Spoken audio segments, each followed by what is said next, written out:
back with another game. This one is a short one. This game I played in the 2017 US Open. I was black. I was roughly 2,000, give or take 50 rating points. This is USCF rating, or US chess rating.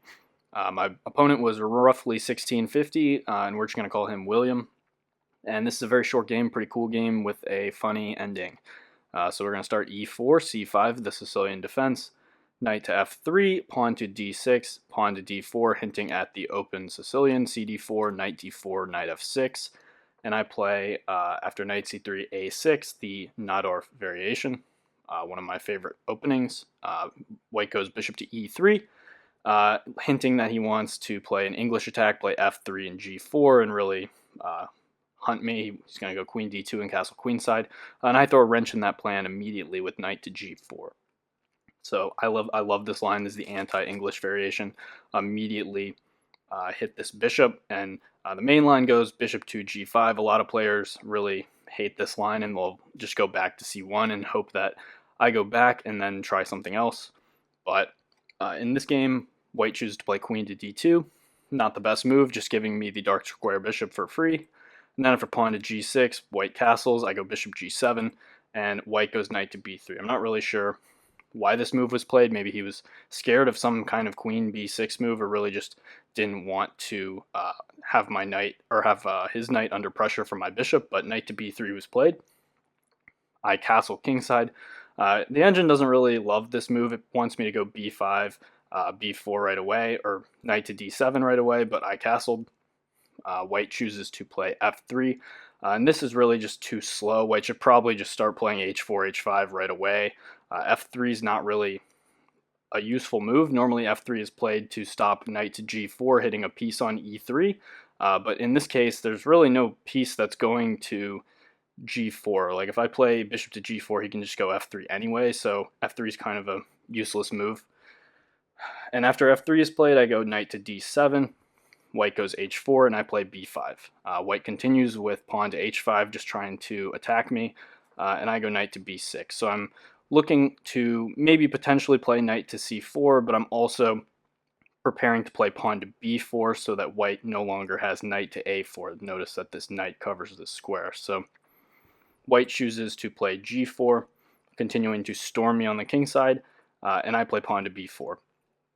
In this position, my opponent makes a bad move. He should probably just go knight to d5 and continue as normal, but he makes a serious mistake here and plays pawn to h6. The engine calls this a good move, but I think it's a serious mistake. By far, knight to d5 was the best move. And here in this position, after h6, bishop h8, he's really closed off his attack. There are a lot of positions where closing the position and playing pawn to h6 with this thorn is a good idea, but in this position it really doesn't suit his needs, because he's never going to be able to attack me now on the king side, or at least not quickly. And this bishop is really just a monster on this long diagonal, and white doesn't have a dark square bishop to counteract it. Notice how black has the bishop pair here. So knight to d5 is played, knight takes d5, rook takes d5 is played, and I go bishop to e6, just developing one of my last pieces, putting it on an active square. My bishops are monsters in this position. White goes rook to d2, maybe he's going to reposition it over here somewhere, and I just go a5, and my plan is simple. I'm just going to go pawn to a4 and just continue to attack white over here on this side of the board. White plays pawn to f4, and there's really just no need for me to even consider playing bishop takes g4 for very long. I'm just going to continue. There's really just no reason. If I play bishop takes g4, that's really just going to open up the g file a little bit and maybe give white chances at counterplay. And this bishop is really well placed at the moment, so I'm just going to continue as planned, which is pawn to a4. So knight to d4 is pretty much forced. And here I make a greedy move, but it ends up completely working out. There's really nothing that white can do about it. I just play bishop takes a2, and I'm just going up a pawn here, and I really don't think white's attack over here is going to be quick enough. White tries knight to c6. I go queen to c7, just hitting his knight, making him think about what he wants to do. In this position, if knight takes b4 is played, I can continue with something like queen to b7, potentially something like bishop to b3, and take advantage of this pin down the c file, but the best move is probably either to play bishop to e6 or queen b7. Queen b7 just taking advantage of this pin, and something after queen b7, c3. My position is pretty easy to play here, bishop to b3, and these bishops are really just fantastic pieces, and I think black is significantly better here. In the game, we have a very, very interesting turn of events. White plays queen to b6. Now, this is a very, very tricky move. A lot of players, if it was blitz or bullet, are immediately just going to snap off that queen and be like, hey, I'm going to get a free queen, and they're going to fall for knight takes e7, checkmate.